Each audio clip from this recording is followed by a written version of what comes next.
Today we're going to go over polynomials, and then we're going to talk about adding and subtracting polynomials. So your goal by the end of the class will be able to classify a polynomial and then also add and subtract them. Your homework for today will be the worksheet number 7.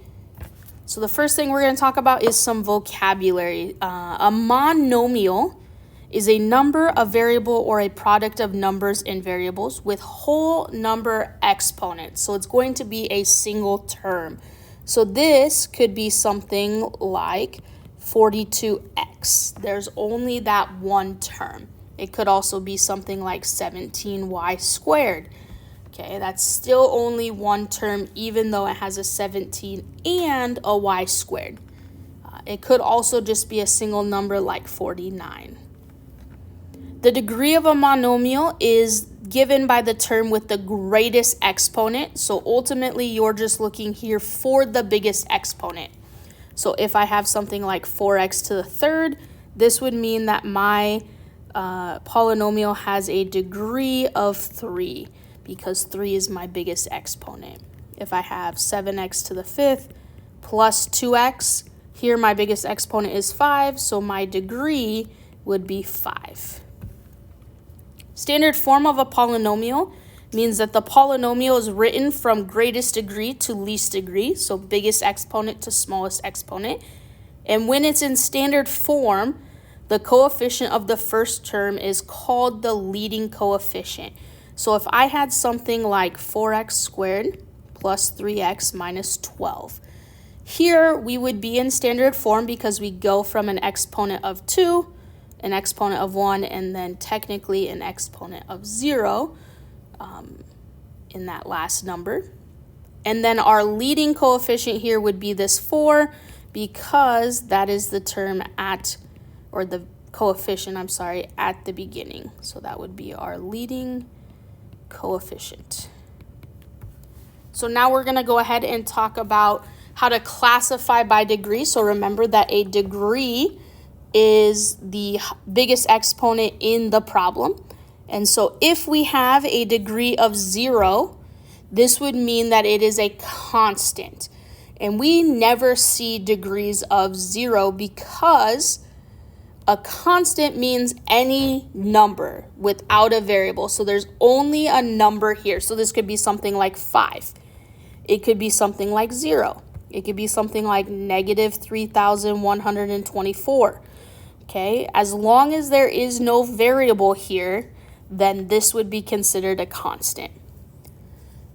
A linear polynomial, a degree of 1, means that the biggest degree is 1. We typically do not write degrees of 1 on these, but you will see a variable. So this could be something like 4x.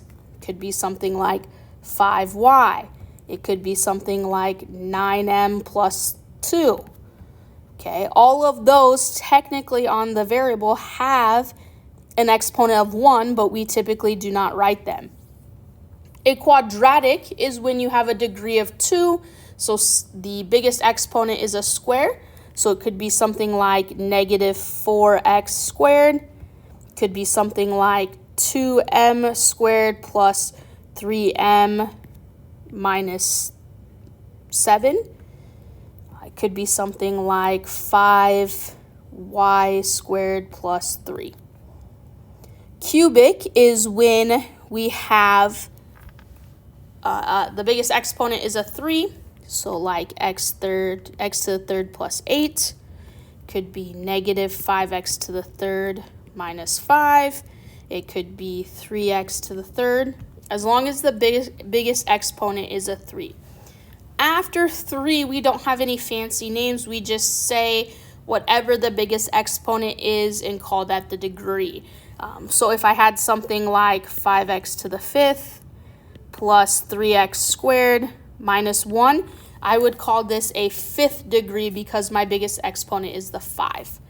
So I could have x to the 17th minus 3x to the 12th. This would be a 17th degree because the 17 is my biggest exponent.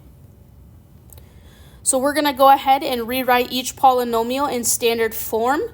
Then we're going to find the degree, the leading coefficient, and how many terms there are. So if I do this one in standard form, this would have my x squared be first. So 6x squared plus 5x minus 7. So I go from biggest to smallest exponents. The degree is the biggest exponent, so here it would be a degree of 2.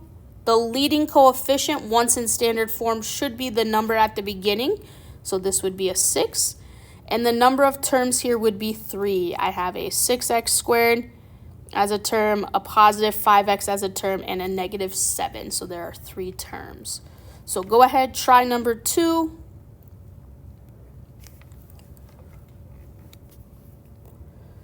So standard form here would be negative 2x to the 5th plus x to the 3rd minus 9x plus 1.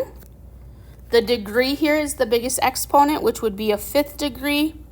The leading coefficient would be a negative 2, and this one has 4 terms. The next thing we're going to talk about is combining like terms. So some examples of like terms would be something like 4 and 8. Okay. Another example here would be something like x squared and 3x squared. Those are both like terms. Number 3 could be an example like 4xy and negative 6xy. Okay, so in order to have like terms, it is the exact same variables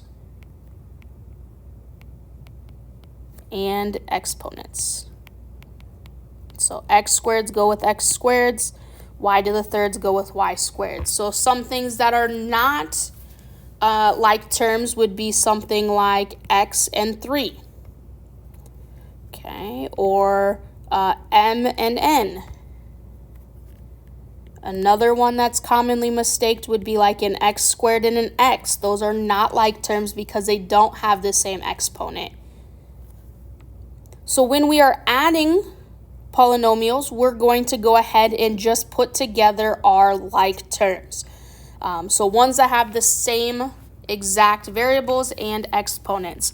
So if I look here at 5x squared, I'm going to put that with anything else that has an x squared. So this one also has an x squared. Then I'm going to go ahead. 6x is going to go with this positive 3x here because they both share the x. So when I put these together, I'm going to go ahead and add the coefficients, the numbers in front of the variables, based on what the problem says. So 5x squared and 4x squared is 9x squared. 6x plus 3x is positive 9x. So my answer would be 9x squared plus 9x. Going into number 2, I'm going to go ahead and put t squared with anything else that has a t squared. So negative 4t squared. So that would become a 1t squared minus 4t squared. So that'd be a negative 3t squared. And then here I have s squared. So 2s squared and negative s squared, which would make a positive 1s squared. And you don't have to put the 1 in front of the s squared, but you can. It's kind of up to you. Looking at number 3, this one, all 3 of these are like terms, so they all 3 have m squared n's. So they're all going to go together. So I'm going to go ahead and I'm going to add these 2 first. So 10m squared n plus 4m squared n makes 14m squared n. And then I'm going to go ahead and subtract that 8m squared n, which would make 6m squared n. Now, subtracting polynomials is a little bit more tricky because we want to subtract them. So when we have a subtraction sign between them, what's going to happen is we're going to change it to a plus sign, and then we're going to do the opposite of everything after. So x squared is going to become negative x squared, and negative x is going to become positive x. What this does is now we're able to go ahead and put our like terms like we did on the first 3 problems. So negative 10x squared is going to go with negative x squared. So that's going to make negative 11x squared. And then, And then this negative 3x and this positive x is going to make negative 2x. So negative 3 plus 1x makes that negative 2x. So we're going to do the same thing here. We're going to change this to a plus sign. Then we're going to go ahead and change the signs of everything after. So negative 3x squared, negative 3x, positive 8x to the third, and positive 2x. Now we can go ahead and put our like terms. So 6x to the third plus 8x to the third is going to make 14x to the third.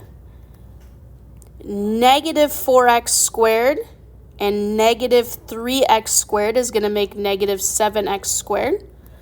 And then negative 3x plus 2x makes a negative 1x.